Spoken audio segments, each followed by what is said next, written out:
Yo, what is up everybody? Welcome back to the channel for a brand new video. In case you have not heard or did not see, the final two CDL rosters have been leaked, so they are not official, but we do know, or at least we expect what to know from those two teams. The Washington spot is expected to be Methods, Paul X, Vivid, and TJ Halley. The Paris Legion spot is expected to be Fellow, Temp, Decimate, and John. So there's been a lot of talk about these rosters, some positive thoughts, some negative thoughts. Today we're not going to talk about those rosters so much, but instead we're going to talk about some guys who I think should have been considered for those spots, and maybe we can even call them roster spot snubs. Basically guys who I think deserve to be in the league, and they have a strong argument to be made over some of those guys who do end up being signed to those teams. If they go through, of course. If they're not official, then maybe that's not the case, but we expect them to be true, and these are some guys who I think maybe should have a strong argument to make the league over some of the guys who will be signed. I know with a topic like this, it's almost impossible to try to narrow it down to 5 guys. There's always going to be numerous guys who you could also make a strong argument for. I will, however, give 4 honorable mentions who I think guys who are just missed the cut here. They definitely had strong arguments. One of them, I think, is Casey Pander. He did not have a great Modern Warfare season with the Seattle Surge, but he was one of the best main ARs in Challengers this year. The only reason I did not have him in the top 5 is because there are 2 other ARs we're going to talk about. And as you know, it's not easy for an AR to break into the league. There's only 12 spots, so didn't have him here, just sort of a peer comparison thing, which definitely deserves a mention. His teammate Pentagram also deserves a mention. Now, I think there are guys we're going to talk about in the top 5 who might have been worse than Pentagram this year. He might have been better than them, but the thing with him is it's not a sustained track record of multiple games. Cold War, he was probably a top 5 Challengers player, maybe even higher. However, that's the first time he's really an elite Challengers player, so I understand teams might more look for a little bit more consistency when they're signing guys out of the Challengers. We also have Spart. He was one of the North America Challengers champions. He was on the LA Guerrillas during Modern Warfare. Kind of like Pander did not have a good year, and that might have dropped his stock some despite being in a terrible situation. But he was one of the most successful players from NA Challengers this year. I think he was probably the best NA Challengers player this year. He's definitely up there, so I could see an argument for him. Definitely very good search player, so definitely just on the outside of this top 5. And then we also have Vortex from over in the EU. I think his team this year was phenomenal. We're going to talk about one of his teammates, and 2 more of them did make the CDL this year, so he's like the odd man out there. But he was definitely in the consideration for this list. He has been one of the most winning players from Challengers over the past 2 years. Phenomenal player. I think holding him back some could be he's been around for a while, whereas some of these guys are younger, maybe more potential looking towards the future. Not as much with him, but if you're looking for an established player who wants to come in right away and compete, I think he would have been a great pickup. Unfortunate to see him not get a spot, but definitely deserving of a mention. Alright, so starting us off, and these are really in no particular order, I'm just sort of going however I want to here. We have the only EU Challengers player we're going to talk about in this, and that is Harry. Now, I mentioned him earlier with Vortex, and they're similar. I was almost going to just group them together and talk about them both at the same time, but I think there are some edges Harry has over him, most notably probably his age and his probably individual potential as a player. But, I mean, great stuff from Harry this year in Challengers. You see here the breaking point guys, which I was able to vote with them, actually, so that was awesome to be able to vote with that. They had him as the number 2 player from Challengers. I didn't have him that high. I think I had him in the top 5, though. But he was awesome this year. He was alongside Nasty and Vortex and Gizmo/Josh most of the year, and they won a ton. By far the most successful EU Challengers team this year. And the thing, too, with Harry is it's not like a one-hit wonder where it's his first game where he's been really good at. He was also voted in the top 20 last year by Breaking Point, where he was number 16 on their top 20 list. So he has 2 consecutive years of being one of the top amateur ARs, EU or NA, just all around the world. He's a very talented player. People thought he was going to be in London this year. They ended up going a different way. They ended up going with Zero and Gizmo as their ARs, which you can't really blame them. That's a good AR duo too.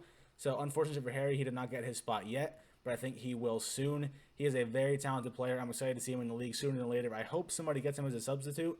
London, Paris, just anybody, because he deserves a spot in some capacity. He didn't get it yet, but he will at some point. But definitely Harry, I think, deserves a mention as someone who absolutely can be called a roster snub for the Vanguard season.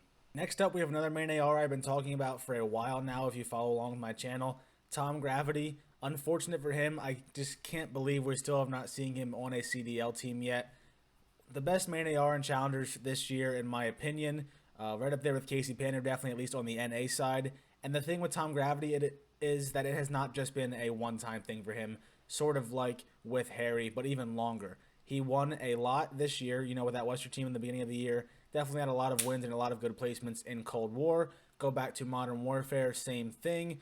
On that Atlanta FaZe Academy team, lots of wins there and lots of good placements. And even go back prior to that in Black Ops 4 with the FaZe Black amateur team, a couple of wins and a couple of top placements there. So he's been a top amateur for a very long time, and it just sort of feels like, what more does this guy have to do to get his spot in the league? And I know it's very hard to make it in the league as a main AR. There's only 12 spots. We get that. There are some guys, though, if you want to talk about fellow on that potential Paris team or Methods on that DC team, those are two guys where Tom Gravity certainly at least has an argument to be made over those guys. Now, I know they've been doing it longer. They might have more consistency or more dependability. But in terms of upside, Tom Gravity is certainly there. Eventually, we're going to see him in the CDL, I think. I hope. Hopefully, he can get another substitute spot this year like last year with the Atlanta FaZe. But just in some capacity, I want to see Tom Gravity. I feel like it's long overdue. Like I said, definitely a top amateur AR. And hopefully, sooner than later, we're finally going to see him in the CDL. But without a doubt, one of the biggest roster snubs as we approach the Vanguard season. Next up, we have another AR, this time a flex AR, and that is DiamondCon. We saw him in the CDL, of course, last year with the New York Subliners at various points in the year. And you see his stats on screen, and they don't really jump off the page at you in terms of being like top-level stats. Of course, if he was dropping 1.2s, he would be on a roster. However, they're pretty consistent, and they're pretty solid across all the game modes, and that really speaks to his talent as a player. You know, he's not, I mean, occasionally he'll be that guy that pops off and he goes crazy, but a lot of times he's going to be the guy just consistently playing well. You know what you're going to get from him. He's not really going to lose you maps. You know, he might not take over and win them, but he's going to play consistent, solid Call of Duty. And we saw that from him numerous times last year in New York. And the thing, too, is you have to consider the fact that with these stats, it was kind of like a last-minute, here you go, throw you in the lineup kind of situation both times with New York. He was a late replacement in Stage 1, I believe, when Zuma retired. He ended up doing, pretty well in Stage 1. You see his numbers there at the bottom. Maybe you can't quite see them, but he had a 1.16 overall KD in the group stage of Stage 1, and then a 0.95 at the major on their way to a third-place finish for the New York. So that was pretty good for him. Stage 2, he dropped off a little bit, and they dropped off a little bit, and then that was when Hydra came over, and that's when DiamondCon was replaced. But then he came back in Stage 5, as we all know, but Glacier took us a little bit of a break, and he played pretty well then, too. And again, it's just the fact that it wasn't expected. It was a last minute, throw him into the lineup, see what you can do, and he did pretty well. I think that speaks a lot to sort of his versatility. He can blend his play style to any situation. He can succeed and help your team succeed in any situation, even when he's not really expecting to do it. So I think definitely there's no doubt in my mind at some point we will see him back in the CDL as a full-time starter. That might not be, it's not going to be to start the Vanguard year, but it might be at some point during the year or maybe the next title. But at some point, I think we're going to see him back. I'm very high on him. I hope we see him back, and I think he definitely deserved a spot this year in a starting lineup. I had to move my face out of the way, and you'll see why in a minute here. But next up, we have Saints. He was voted number 12 by the Breaking Point crew, and that wasn't just them. It was other voters, of course. Again, like I said, I was one of them, and I think that's too low. I had him a lot higher. I can't remember exactly where it was. It maybe was top 5 or just outside the top 5, but he was one of the most successful players from North America Challengers this year. He won a lot with that New York Subliners Academy team at the beginning of the year, and then he had a little bit of a rust patch in the middle, and then at the end, of course, he finished his year with a championship for Challengers. So it was a very successful year for him as a member of his teams because he had a lot of team success. But as we go further, we go to the individual side, and he was great there too. So this comes from Joey Nubsy. I'm assuming it's all accurate. If it's not, blame Nubsy, not me. But anyway, you see Saints on here, and his stats from the year, it's only KD and engagements, but you look at them, and you see why he could be so valuable. So you see him down here towards the bottom a little bit.